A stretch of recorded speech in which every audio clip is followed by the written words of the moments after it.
നായി കഴിഞ്ഞിട്ടുണ്ട്. ഇപ്പം എന്താ ചെയ്യാ? ഗ്യാപ്പിലായിപ്പോയി. എങ്ങനെ രക്ഷപ്പെടുത്തുന്നതിനിപ്പം?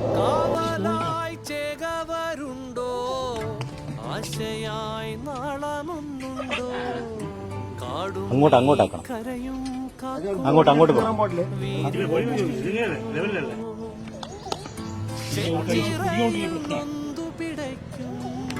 വൻപുഴയിൽ വീറും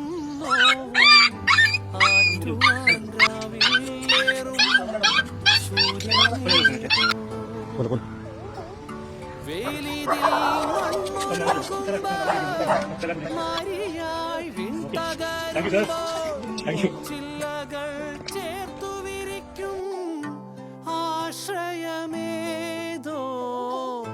നാടുവാഴും രാജാവേതോ വാളുയർത്താൻ കൈയുണ്ടോ നിനവുണ്ടോ?